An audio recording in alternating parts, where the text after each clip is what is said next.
அவன் யோக்கியத்தை பத்தி தான் மாயவரமே சிரிப்பா சிரிச்சதே. உங்க அப்பா அம்மா தான் அங்க வெக்கமே இல்லாம உட்காந்துட்டு இருந்தா. பிள்ளை வருவான் தங்களையும் கூட்டிட்டு போவான்னு. என்ன ஆச்சு? இப்போ 6-7 வருஷம் ஓடி போனதுக்கு அப்புறம் எல்லாத்தையும் வித்துட்டு கொஞ்சம் வச்சுண்டு இங்க வந்து கூடாரம் அடிச்சிட்டான் என்றாள். எல்லோரும் தப்பா நினைத்து விட வேண்டாம். சாரதாவின் பெற்றோர் கொஞ்சம் நிலத்தை விற்றுவிட்டு வீட்டை காலி செய்துவிட்டு இதை மெட்ராஸில் இவர்கள் இருக்கும் மாம்பழத்திலிருந்து கொஞ்சம் தள்ளி மயிலாப்பூரில் ஒரு தனி வீட்டில் இருக்கிறார்கள். அதற்கு என்னமோ இவள் வீட்டிலேயே அவர்கள் தங்கி விட்டதை போல் பேசுவாள் ராஜம். இல்லம்மா, பொண்ணோ பையனோ எல்லாம் நம்ம கையிலையா இருக்கு? எல்லாம் பகவான் கொடுக்கறது. கொடுப்பார் கொடுப்பார். ஒன்னு மட்டும் கேட்டுக்கோ. இந்த வாட்டி எனக்கு நெய்ப்பந்தம் பிடிக்க ஒரு பேரனோ வந்தா வீட்டுக்கு வா. இல்லையா அப்படியே உங்க அம்மா வாத்திலேயே போயிடு. பொண்ணுன்னா நேக்கு விவரம் கூட கொடுக்காதே. அதுக்கப்புறம் இந்த வீட்டுக்கு உனக்கும் எல்லாம் முடிஞ்சு போச்சுன்னு நினைச்சுண்டு அங்கேயே தங்கிடு சொல்லிட்டேன் என்றாள் தன் பெரிய கண்களை உருட்டியபடி கோவமாய். ஏமா இப்படி பேசுறேன்? நேக்கு நிச்சயம் நம்பிக்கை இருக்கு என்ன அந்த கற்பகாம்பால் கைவிட மாட்டான்னு என்று மெல்லிய குரலில் கூறிய சாரதாவுக்கு பயத்தில் கண்களில் நீர் துளிர்த்தது. இந்தாடி, இந்த மாதிரி அழுதே அகாத்தியம் பண்றதெல்லாம் என்கிட்ட நடக்காது இனிமேல். நான் சொன்னதுதான் நோக்கு தெரியும் இல்ல. எப்படியாவது மாய்பாலம் பண்ணி என் பிள்ளையிடம் அழுது புரண்டு சேர்ந்துக்கலாம்னு மாத்திரம் தப்பு கணக்கு போட்டுடாத. நான் உசுரோடு இருக்கிறது மட்டும் அது நடக்காது. என் பிள்ளைக்கு ஏற்கனவே ஒரு நல்ல பெண்ணா பார்த்து வச்சுட்டேன். இன்னும் 2 மாசத்துல உன்னோட பவுசு தெரிஞ்சிரும் என்று தோள்பட்டை முகத்தை இடித்து கொண்டு உள்ளே போனாள். சாரதாவிற்கும் பயம் பந்தாய் திரண்டு தொண்டையில் அடைத்து கொண்டார் போல் இருந்தது. சே, என்ன மனுஷி இவர்! தானும் பெண்ணாய் பிறந்திருந்தும் கூட மற்ற பெண்ணுக்கு இந்த அளவு தீங்கி நினைக்கிறாரே. குழந்தை என்பது தெய்வத்தின் பரிசல்லவா? கடவுளுக்கு சமானம் என்பது எல்லாம் பொய்யா? இந்த அழகில் நம்மை தாலி கட்டி தன்னில் பாதியாக்கி கொண்ட மகானுபவான் எப்படியாவது அம்மாவை நான் சமாதானப்படுத்துவேன் என்று வாக்கு வேறு கொடுக்கிறார். எங்க போய் சொல்லி அழ முடியும்? பாவம் அவர் இந்த மாமிக்கு ஒரே பிள்ளையாய் பிறந்து அனைத்து துன்பங்களையும் அனுபவித்து விட்டார். அவருக்கு இருக்கும் ஒரே ஆதரவு நானும் என் குழந்தைகளும் தான். சொற்ப சம்பளத்தில் 2 தங்கைகளை கரையேற்றி அம்மாவை பார்த்து கொண்டு போதாதற்கு சுமையாய் நானும் 3 பெண்களும். ஒரு வார்த்தை கூட நம்மை கடிந்து பேசியதில்லை அவர். தாலி கட்டிய தோஷத்திற்காக அவர் அம்மாவின் அனைத்து ஏச்சு பேச்சுகளையும் பொறுத்து கொண்டு இத்தனை நாள் இருந்து விட்டேன். ஆனால் இந்த முறை மாமியாரிடம் நம் பாச்சா பலிக்காது. ஏதோ முடிவு செய்துவிட்டு தன் இப்படி பேசுகிறார். பார்க்கலாம். நாளை அப்பா அம்மா வந்தவுடன் ஏதாவது நிச்சயம் பேசி முடிவு செய்ய வேண்டும் என்று நினைத்தவளை ராமமூர்த்தியின் குரல் உலகிற்கு அழைத்து வந்தது. வாங்கோண்ணா, காத்தாலேயே எங்க போயிட்டேன்? மகதி ரொம்ப தேடித்து உங்களை என்று அன்புடன் கூறியவளை ஒரு கணம் பார்த்தவர், அது இல்லம்மா, என்னோட ஃப்ரெண்டு ஒருத்தன் படப்பையில ஒரு கோயில் இருக்கு, அங்க போய் நம் மனக்குறைய சொல்லி வேண்டிண்டா அந்த அம்பாள் நிச்சயம் நாம கேட்கும் வரம் தருவாருன்னு சொன்னான். அதான் போய் வேண்டிண்டு வந்தேன். இந்த முறையான நமக்கு பிள்ளை பிறக்கணும்னு. என்னால இது தவிர ஏதும் பண்ண முடியாதே என்றார் பரிதாபமாக. ஏனா உங்களுக்கு கூடவா பிள்ளை ஆசை பிடிச்சுட்டு? இது நாள் வர ஒரு வாட்டி கூட என்ன நீங்க குறை சொன்னதே இல்லை. ஆனா இப்போ பிள்ளை வேணும்னு வேண்டிக்கிறதுக்காக கோயிலுக்கு போனேன்னா கேட்கறதுக்கே எனக்கு கஷ்டமா இருக்கு. மறுபடியும் பொண்ணு பிறந்தா நாம என்ன செய்ய முடியும்? இதுக்கு தான் நான் தலைப்பாடா அடிச்சுட்டேன். நான் ஆபரேஷன் பண்ணிடுறேன்னு. இப்போ பாருங்கோ, நித்திய காண்டம் பூர்ண ஆயுசுன்னு நிமிஷத்துக்கு நிமிஷம் டென்ஷன் கூடிண்டே போறது என்றவளின் கண்கள் நீரை சறக்க ஆரம்பித்தது. மெல்ல அவள் கண்களை துடைத்தவர் சாரதாவை அணைத்து கொண்டு, சார, பகவான் ஒரு வழி காமிப்பார், கவலைப்படாத, நம்பு. இந்த அம்மா உன்னை நின்னமும் சித்திரவதை பண்ண ஆரம்பிச்சிடுவாளேன்னு தான் நான் வேண்டிக்க போனேன். திக்கற்றவருக்கு தெய்வம்தான் துணை. என் தங்கைகளுக்கு பிள்ளை பிறந்ததுல அம்மா என்னமும் மோசமா உன்னை நடத்த ஆரம்பிச்சாச்சு. என்னாலேயே அவளை எதிர்க்க முடியல. ஏதோ ஒரு கையாலாகத்தனம். சின்ன வயசுலேருந்து எங்களை கஷ்டப்பட்டு வளர்த்து ஆளாக்கினாள். அவளை நான் என்ன எதிர்த்து செய்ய முடியும்?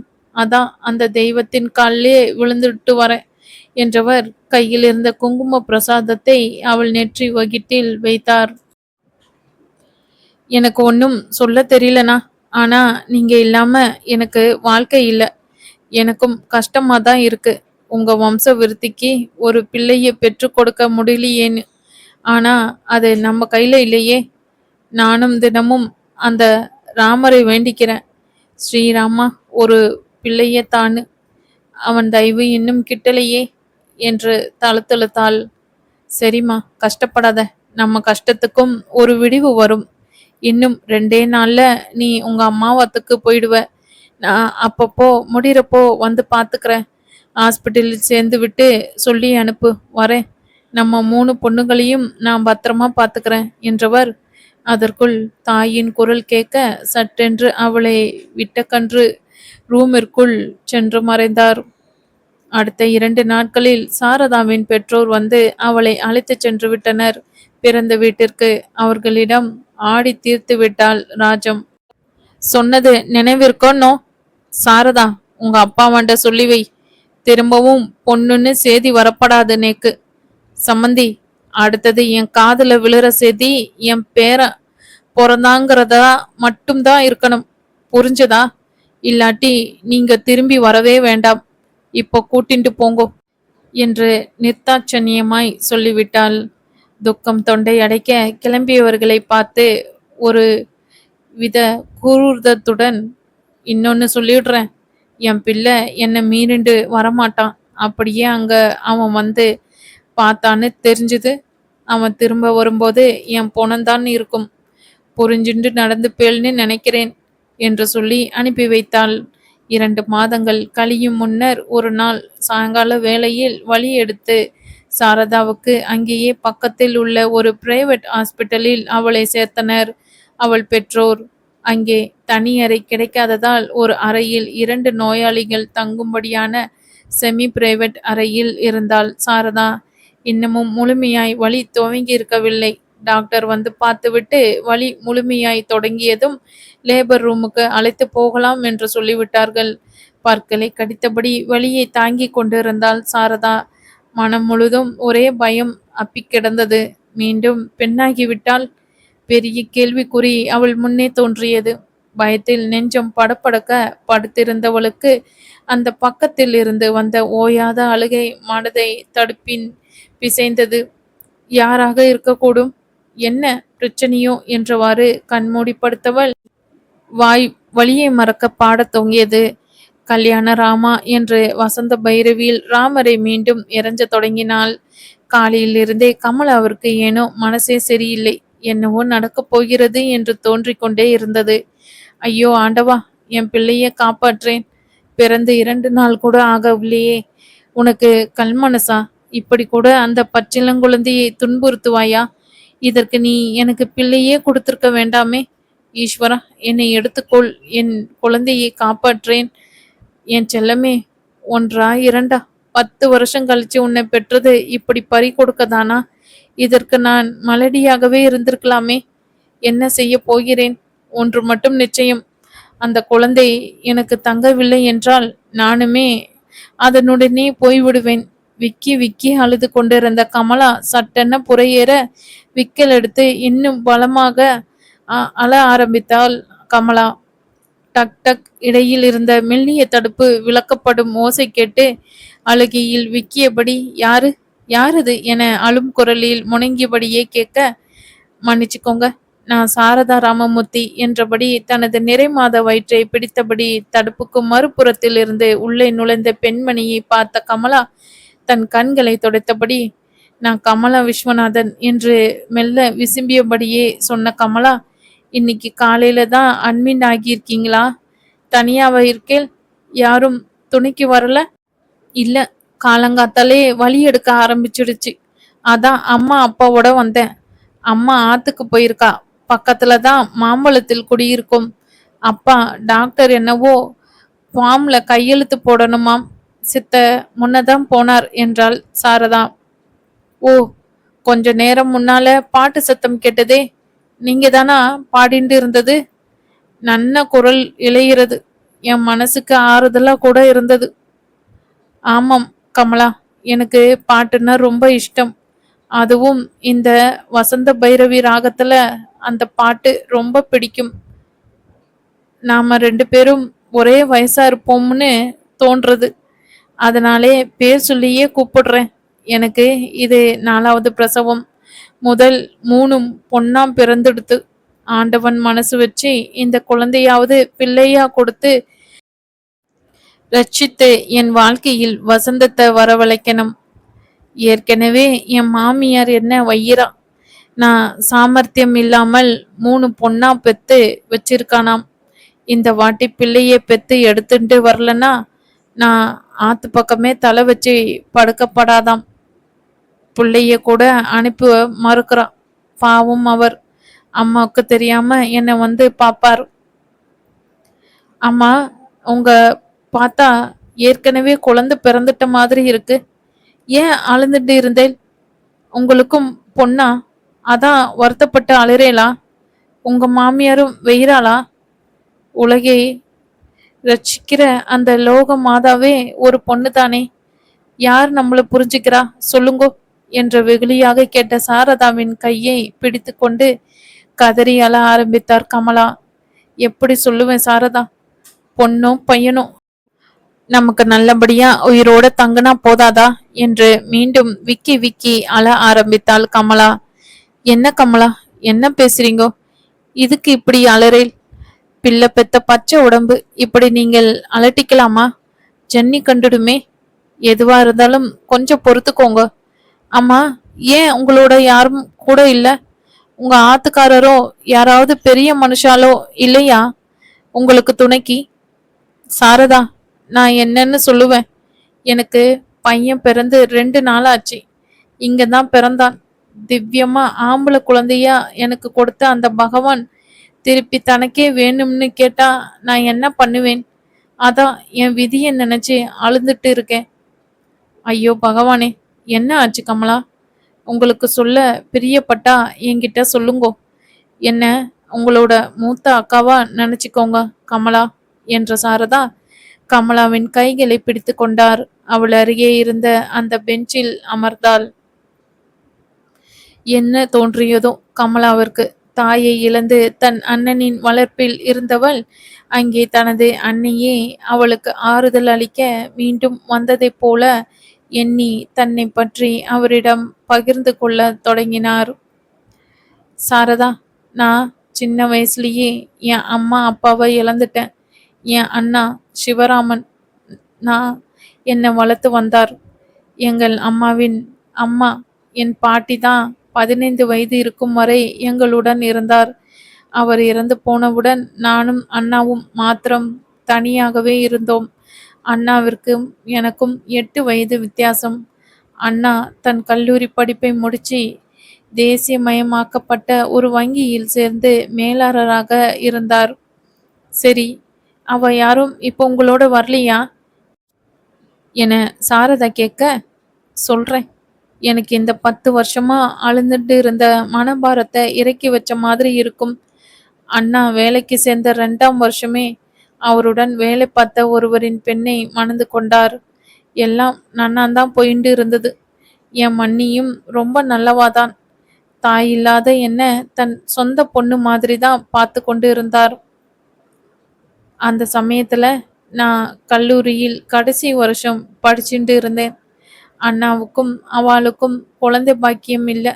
அது மன்னிக்கும் அது வரைக்கும் ஏன் இன்னும் கூட ஒன்றுதான் அவளுக்கும் குறையாக இருந்தது.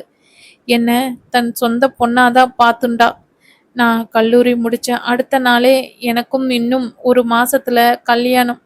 அப்படின்னா மன்னிக்கு ஒரு தம்பி இருந்தார்.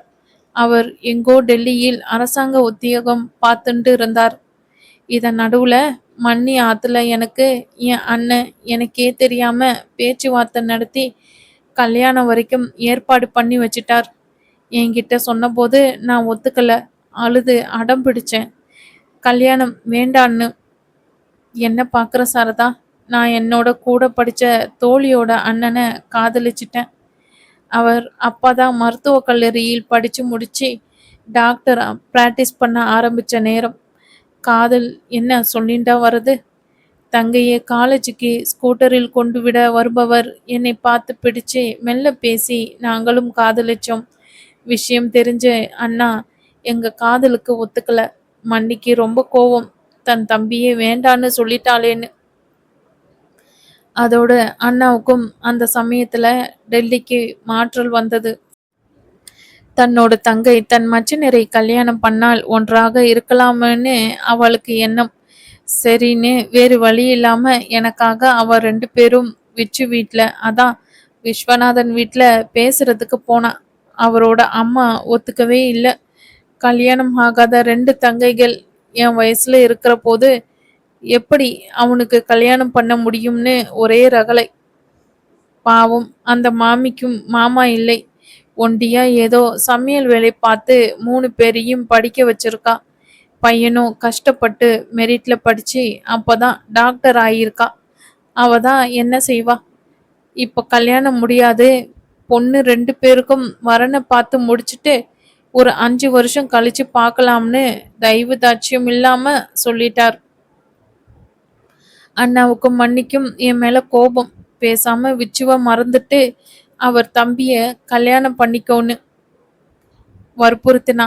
5 வருஷம் எல்லாம் காக்க முடியாதுன்னு ஒரேடியா சொல்லிட்டான். விச்சுவிடம் பேசினா அவர் என்ன பண்றதுன்னு புரியாமல் திணறிண்டு இருந்தார். கல்யாண ஏற்பாடு நடக்க ஆரம்பிச்சது. என்ன செய்யறது?